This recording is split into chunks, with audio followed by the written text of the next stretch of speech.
খেলো India women's league, সেখানে জলপাইগুড়ি থেকে 4 জন মেয়ে খেলতে গেছিলো। এছাড়াও সাব জুনিয়র জুডো চ্যাম্পিয়নশিপ হয়েছে, সেখানে 3 জন ছেলে এবং 4 জন মেয়ে খেলতে গেছে।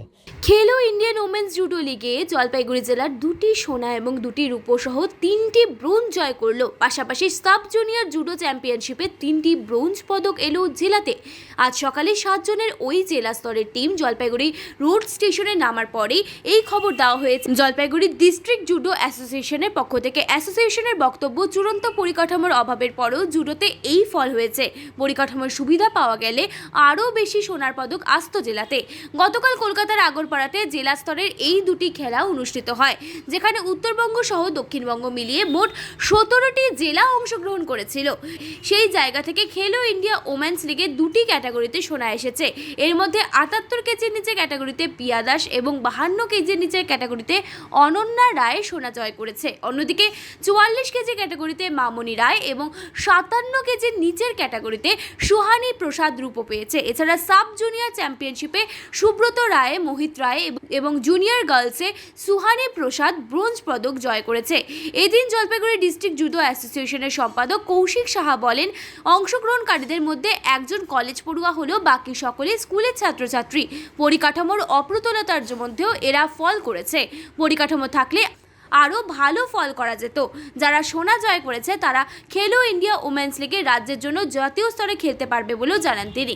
জলপাইগুড়ি ডিস্ট্রিক্ট জুডো অ্যাসোসিয়েশন থেকে কলকাতার আগরপাড়াতে যে স্টেট লেভেলে খেলা হয়েছে খেলো ইন্ডিয়া উমেন্স লিগ, সেখানে জলপাইগুড়ি থেকে 4 জন মেয়ে খেলতে গেছিলো। এছাড়াও সাব জুনিয়র জুডো চ্যাম্পিয়নশিপ হয়েছে, সেখানে 3 জন ছেলে এবং 4 জন মেয়ে খেলতে গেছে।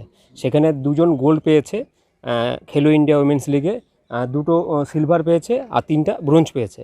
পাশাপাশি সাব জুনিয়র যে জুডো চ্যাম্পিয়নশিপ হয়েছে, সেখানে গোল্ড পেয়েছে 1 জন, 2 জন সিলভার, 1 জন ব্রোঞ্জ পেয়েছে। জলপাইগুড়ি ডিস্ট্রিক্ট জুডো অ্যাসোসিয়েশন, সব জলপাইগুড়ি। এটা কি রাজ্য লেভেলের খেলা হলো? হ্যাঁ, রাজ্য লেভেল খেলা হলো। গোল্ড এনেছে 2টো খেলো ইন্ডিয়া ওমেন্স লিগের, 2টো সিলভার, 3টা ব্রোঞ্জ। যারা গোল্ড পেয়েছে তারা ন্যাশনাল খেলতে যাওয়ার সুযোগ পেয়েছে আর কি। পরবর্তীতে খেলো ইন্ডিয়া ওমেন্স লিগে যে ন্যাশনাল লেভেলে খেলা হবে, সেখানে জলপাইগুড়ির এই 2 জন পার্টিসিপেশন করবে। খেলাটা কাদের সাথে হলো মূলত? টোটাল ওয়েস্ট বেঙ্গলের যত প্লেয়ার আছে জুডো ডিস্ট্রিক্টে, যারা ডিস্ট্রিক্ট থেকে স্টেটে রিপ্রেজেন্ট করেছে, তাদের মধ্যে খেলাটা হয়েছে। কোচ ছিল হচ্ছে রাজশ্রী ঘোষ, আর ম্যানেজার হিসেবে গেছে আমাদের বিশাল বারোই। আর স্টুডেন্ট হচ্ছে আপনাদের পিডি কলেজের স্টুডেন্ট আছে একজন, অনন্যা টিয়া দাস। আর অনন্যা হচ্ছে জলপাইগুড়ি তপশিলি স্কুলের স্টুডেন্ট। আপনি কি মানে কোচ এদের? আমি জলপাইগুড়ি ডিস্ট্রিক্ট জুডো অ্যাসোসিয়েশনের সেক্রেটারি। কি বলবেন মানে ওদের এই সাফল্যে কি বলবেন?